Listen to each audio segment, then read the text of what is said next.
When I talk about not using a Bakugan, it's because it's not good. However, in this instance, we have a Bakugan that I do not want you to use because of how broken it can be in the right setup.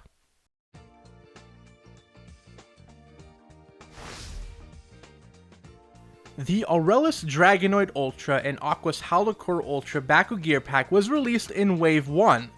The included cores are the plus 50 B power, plus 1 damage, and minus 2 gear cost Green Fist core, which is great, the plus 250 B power and minus 1 gear cost Shield core, which is okay, the plus 400 B power, minus 1 damage, and minus 1 gear cost Helix core, which is mediocre, the plus 3 Green Fist, which is the best damage boosting Green Fist available, the plus 100 B power and plus 3 damage for Aquos and Darkus Green Fist, which is nice, the plus 5 Fire Fist, which is not nice, the plus 400 B power for Aquos and Darkus Shield core, which is great, and the plus 650 Magic Shield core, which is the best B power boosting core in the game.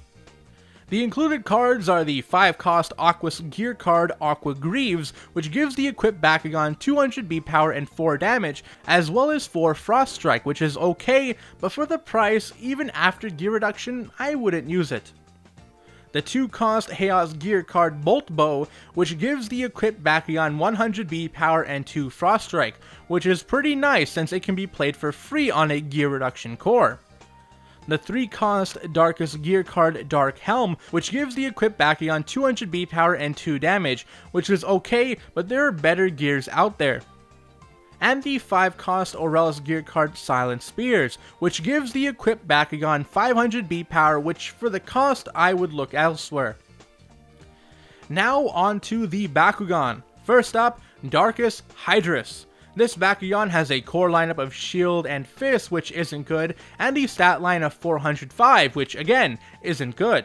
It does have a 3-cost Hyper Evolution with the stat line of 808 and the Victor ability of making your opponent discard a card when they play a flip card. Yeah, a Victor ability. Good luck pulling that off with those stats. This Bakugan is not worth putting into a deck. Next up is Haos Pegatrix Core, which has a core lineup of Magic Shield and Fire Fist, which is amazing, and a stat line of 405. With this form, you're going to want to focus on damage as it hits a nice 11 damage on a plus 6 Fire Fist. This Bakugan also has 3 evolutions.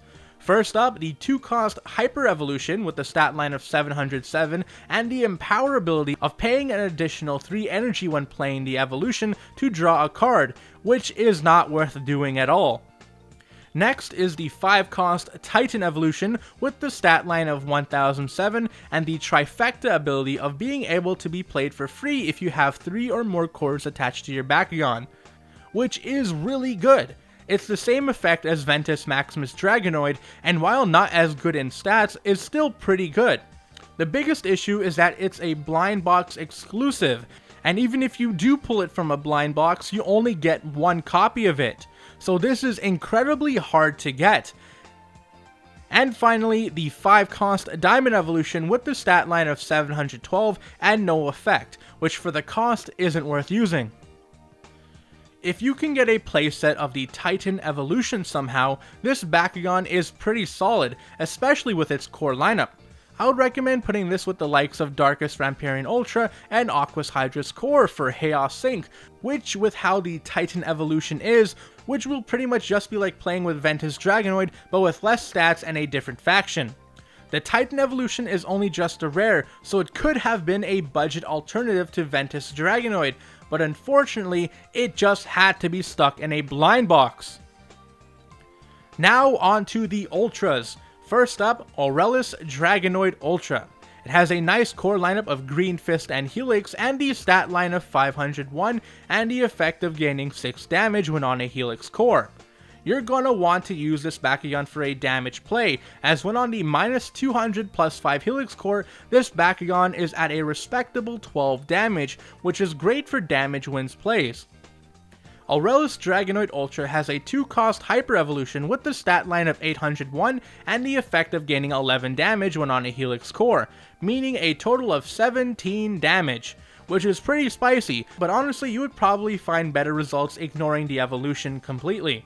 I would recommend putting it in a team with Aquos Hydorous or any other high B power Aquos Bakugan you have, and any high B power Pyrus Bakugan you have, so that you can set up a damage wins play. And to the controversial Bakugan, Aquos Howlkor Ultra. First off, let's look at it by itself. It's pretty unsuspecting. Green Fist and Shield is a bad core lineup, and its stat line of 701 doesn't help it.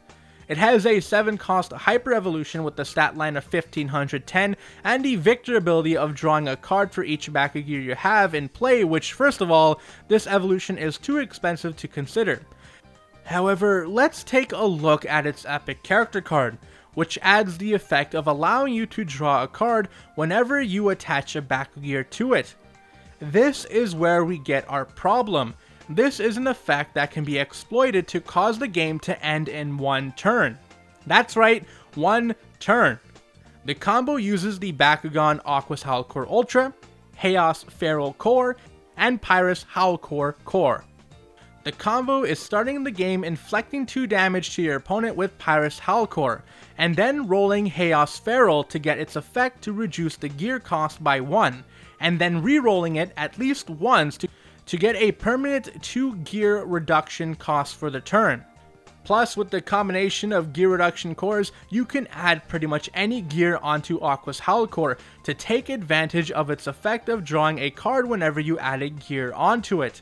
The trick is to spam the effect of Aquos Howlkor to eventually get the right combo pieces of getting Magma Blaster onto Haos Feral for double strike, using Fire Wing Blast while in Fury for 15 damage, using Clone Army to get a Frost Strike for each card used, and Might of Cindeus to make the turn a damage wins play.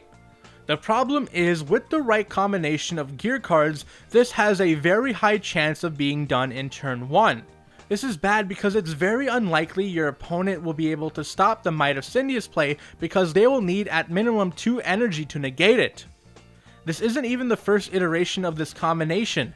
The first one was brought to the attention of the developers, and they changed the core gear reduction effect from being for as long as the core is attached to the Bakugan to only for the next gear that is played, which is why Haos Feral was added in to circumvent that issue.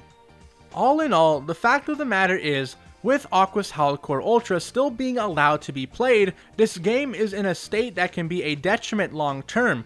While this is a problem some have been vocal about, because of how many other issues there are in just the distribution of this game, stuff like this gets buried in comparison.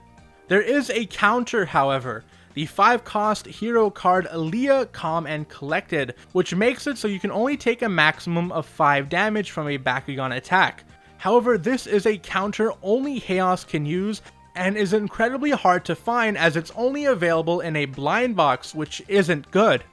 So Aquos Howlkor being the most broken Bakugan in the game makes this set worth getting just for the laughs, but I highly recommend not using it in a tournament setting, at least with the combination I mentioned, as it can make Bakugan not fun, and that is not cool. Well, this has been Zionic Blader with my review on the Aurelus Dragonoid Ultra and Aquos Howlkor Ultra Baku-Gear pack. What do you think? Let me know in the comment section below, and if you liked the video, hit the like button. Or don't, I'm not the boss of you, but be sure to subscribe and hit the notification bell so you get updated whenever I upload. Until next time, see ya!